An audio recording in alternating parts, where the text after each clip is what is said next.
April 15ರಂದು Vinay Kulkarni ಸೇರಿದಂತೆ 17 ಆರೋಪಿಗಳನ್ನ ನ್ಯಾಯಾಲಯ ದೋಷಿ ಅಂತ ತೀರ್ಪು ಪ್ರಕಟಿಸಿತು. ಅಲ್ಲದೆ ಅವರನ್ನ ವಶಕ್ಕೆ ಪಡೆದು ಜೈಲಿಗೆ ಕಳುಹಿಸುವಂತೆ ನ್ಯಾಯಾಲಯ ಸೂಚನೆ ನೀಡಿತು. ಅಂದೇ ಸಿಬಿಐ ಅಧಿಕಾರಿಗಳು ವಿನಯ್ ಕುಲಕರ್ಣಿ ಸೇರಿದಂತೆ ಇತರೆ ಅಪರಾಧಿಗಳನ್ನ ತಮ್ಮ ವಶಕ್ಕೆ ಪಡೆದು ಜೈಲಿಗೆ ಕಳುಹಿಸಿದರು.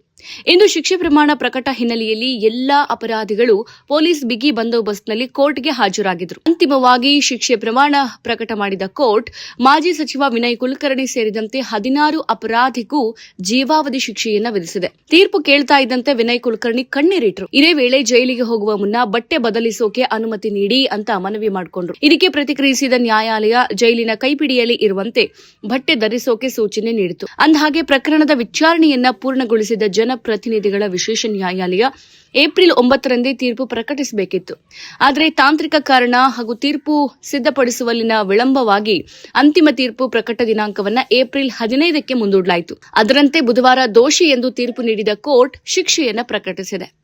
ಧಾರವಾಡ ಜಿಲ್ಲಾ ಪಂಚಾಯತ್ ಸದಸ್ಯರಾಗಿದ್ದ ಯೋಗೇಶ್ ಗೌಡ ಅವರ ಹತ್ಯೆ ಪ್ರಕರಣವು ಕರ್ನಾಟಕ ರಾಜಕೀಯದಲ್ಲಿ ಸಾಕಷ್ಟು ಸಂಚಲನ ಮೂಡಿಸಿದೆ. ಘಟನೆಯಾಗಿದೆ 2016ರ ಜೂನ್ 15ರಂದು ಧಾರವಾಡದ ಸಪ್ತಾಪುರದಲ್ಲಿರುವ ತಮ್ಮದೇ ಜಿಮ್ನಲ್ಲಿ ಯೋಗೇಶ್ ಗೌಡ ಅವರನ್ನ ದುಷ್ಕರ್ಮಿಗಳು ಬರ್ಬರವಾಗಿ ಹತ್ಯೆ ಮಾಡಿದ್ರು. ಈ ಕೊಲೆಗೆ ರಾಜಕೀಯ ದ್ವೇಷವೇ ಮುಖ್ಯ ಕಾರಣ ಅಂತ ಆರೋಪಗಳು ಆರಂಭದಿಂದಲೂ ಕೇಳಿಬಂದಿದ್ವು. ಈ ಪ್ರಕರಣದ ಪ್ರಮುಖ ತಿರುವು ಅಂದ್ರೆ ಕಾಂಗ್ರೆಸ್ ಪ್ರಭಾವಿ ನಾಯಕ ವಿನಯ್ ಕುಲಕರ್ಣಿ ಅವರ ಬಂಧನ.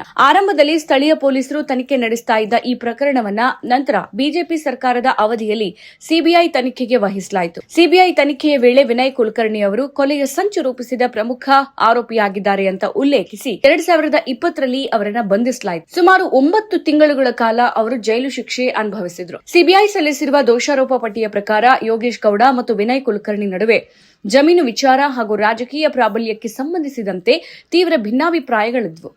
ಇದೇ ದ್ವೇಷದಿಂದಾಗಿ ಯೋಗೇಶ್ ಗೌಡ ಅವರನ್ನ ಹತ್ಯೆ ಮಾಡೋಕೆ ವಿನಯ್ ಕುಲಕರ್ಣಿ ಸುಪಾರಿ ನೀಡಿದ್ರು ಮತ್ತು ಸಾಕ್ಷ್ಯ ನಾಶಪಡಿಸೋಕೆ ಯತ್ನಿಸಿದ್ರು ಎಂಬ ಗಂಭೀರ ಆರೋಪಗಳನ್ನು ಹೊರಿಸಲಾಯಿತು. ಈ ಘಟನೆಗೆ ಮುನ್ನ ಮತ್ತು ಘಟನೆ ನಂತರ ವಿನಯ್ ಕುಲಕರ್ಣಿ ದೆಹಲಿಗೆ ಪ್ರವಾಸ ಮಾಡಿದ್ರು. ಘಟನೆ ವೇಳೆ ತಾನು ಜಿಲ್ಲಾ ಕೇಂದ್ರದಲ್ಲಿ ಇರಲೇ ಇಲ್ಲ, ರಾಜಧಾನಿ ಮತ್ತು ದೆಹಲಿ ಮಧ್ಯೆ ಪ್ರವಾಸ ಮಾಡುತ್ತಾ ಏನೋ ಪ್ರಮುಖ ಕೆಲಸದಲ್ಲಿ ತೊಡಗಿಕೊಂಡಿದ್ದೆ ಅಂತ ಬಿಂಬಿಸೋಕೆ ಪ್ರಯತ್ನಿಸಿದ್ರು ಎಂಬ ಆರೋಪವಿದೆ. 13ರಂದು ಬೆಂಗಳೂರಿಗೆ ವಾಪಸ್ ಆಗಿದ್ರು. ಜೂನ್ 16ರಂದು ಪುನಃ ದೆಹಲಿಗೆ ತೆರಳಿ 18ರಂದು ರಾಜಧಾನಿಗೆ ವಾಪಸ್ ಆಗಿದ್ರು.